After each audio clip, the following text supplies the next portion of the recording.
જમીનમાં દાટી દેવામાં આવ્યું. આ એ સમયની વાત છે જ્યારે શાશ્વતા ગિરિરાજ પર જે આદિનાથ પરમાત્મા હતા એમનું પણ ખંડન થઈ ચૂક્યું. એમનું પણ ફક્ત ધડ પૂજાતું હતું, મસ્તક નહોતું. એવા સમયે આચાર્ય ભગવાન શ્રી વિદ્યામંડન સિદ્ધેશ્વરજી મહારાજ સાહેબે ગિરિરાજના જીર્ણોદ્ધારનું કાર્ય હાથમાં લીધું. ત્યારે મહામંત્રી શ્રી વસ્તુપાલ શ્રીજીએ ભંડારી રાખેલો આરસ બહાર કાઢવામાં આવ્યો. એમાંથી પ્રભુજીની પ્રતિમાનું નિર્માણ થયું. હવે જે પ્રભુજી હજારો વર્ષ સુધી જૈનોની આસ્થાનું કેન્દ્ર બની રહેવાના હતા, એ પ્રભુજીની પ્રતિષ્ઠા માટે ઉત્તમ સમય, ઉત્તમ સ્થળ ને ઉત્તમ મુહૂર્ત કાઢવામાં આવ્યું. પ્રતિષ્ઠાની જોરશોરથી તૈયારીઓ શરૂ થઈ ગઈ.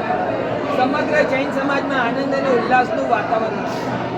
પ્રતિષ્ઠા નિર્વિઘ્ન પરિપૂર્ણ થાય એ માટે બે મુનિ ભગવંતોએ 6 મહિનાનો ઉપવાસ કર્યો.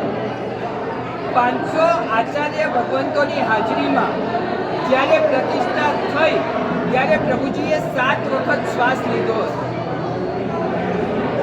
ફક્ત ધડ પૂજાતું હતું એ સાંભળીને આપણા કંપારી છૂટી જાય, કમકમાટી છૂટી જાય. આપણે પ્રભુજીનું ધ્યાન કરીએ ત્યારે સૌથી પહેલાં પ્રભુજીનું મુખ દેખાય. ત્યારે ફક્ત ધડ પૂજાતું હશે એ વિચારીને જ કેવો શરીરના રૂવાટા ઊભા થઈ જાય. તો જે વખતે પ્રતિષ્ઠા થઈ એ વખતે પ્રભુજીએ 7 વખત શ્વાસ લીધો હતો. એક ક્ષણ કેટલી અદ્ભુત હશે. એક ક્ષણને આપણે અત્યારે જોવાનું છે, એક ક્ષણનો આપણે અહેસાસ કરવાનો છે. હું અહીંયાથી એક વખત પ્રભુજીનો મંત્ર બોલાવડાવીશ, એના પછી ભક્તિ ગીત શરૂ કરીશ.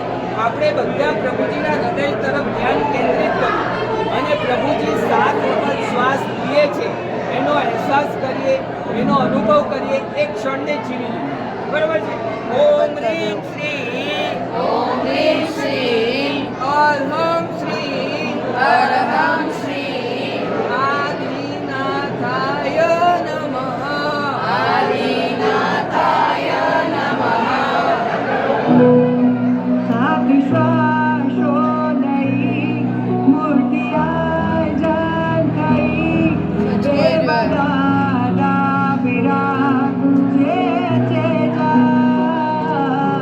ભાવતી જે ચડે તેના કામો કપે ભરત ક્ષેત્ર શ્રી છે